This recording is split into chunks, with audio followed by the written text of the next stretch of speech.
Et salut à tous. Alors hier, je voulais vous présenter une fonctionnalité que j'ai développée, l'amélioration de la page de prix. Comme on peut le voir, nouvelle page de prix.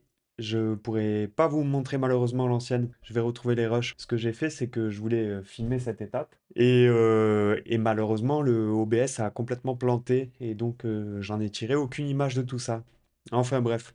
Pour aujourd'hui, je comptais faire des petites améliorations incrémentales ici et là. Alors, ma landing page, actuellement, elle ressemble à ça. J'ai, pour le moment, j'ai pas plus à développer dessus. Je vais la laisser telle quelle. C'est pas la plus belle landing page qui soit, mais elle fait le travail pour le moment. Donc, on va laisser ça pour plus tard, pour des améliorations futures. Par contre, sur le dashboard, j'ai toujours le dashboard qui est vide.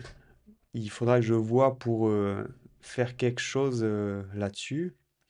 Mais pour aujourd'hui, c'est pas ce que je voulais faire. Je voulais améliorer euh, déjà dans un premier temps. La première étape que le client voit, c'est la page pour entraîner son modèle à partir de son visage. Donc j'ai un long pavé ici explicatif indiquant ce qu'il faut faire, créer un zip, etc.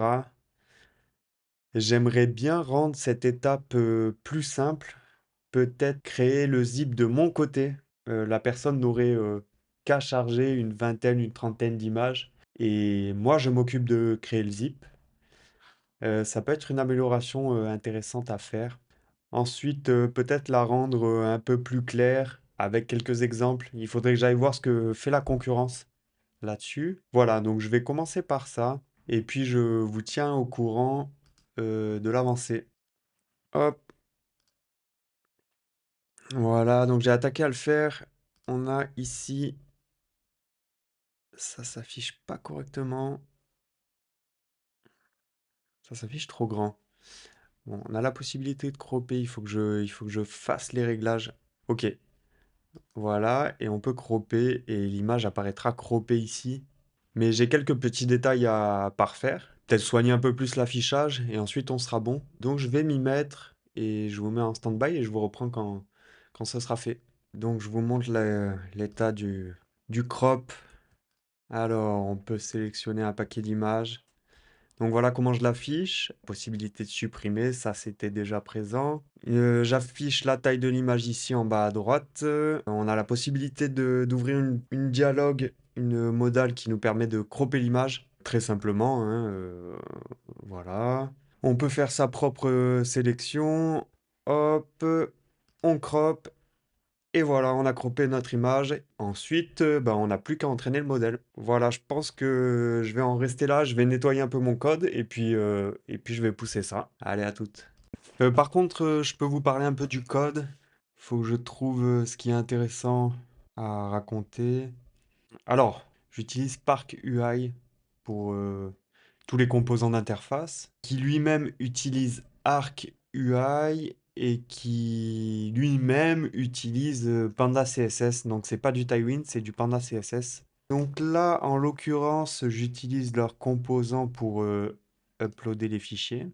Donc moi, je suis en solide. C'est un composant basique pour pouvoir uploader des fichiers. Ensuite, dans mon code, la petite subtilité, c'est que ce qu'il y a dans cette dialogue, je le monte pas. Donc c'est monté une fois que la dialogue est ouverte. Ça, c'est ce qui intègre la logique Cropper.js.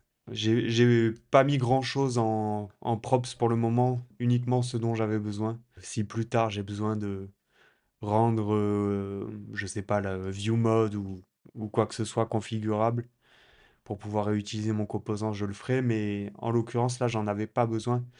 Par contre, ce dont j'avais besoin, c'était de pouvoir utiliser le handle crop sur un bouton qui ne serait pas forcément dans ce même composant.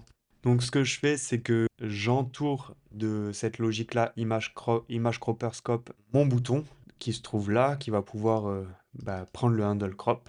Et mon image qui va prendre la référence et l'URL de l'image.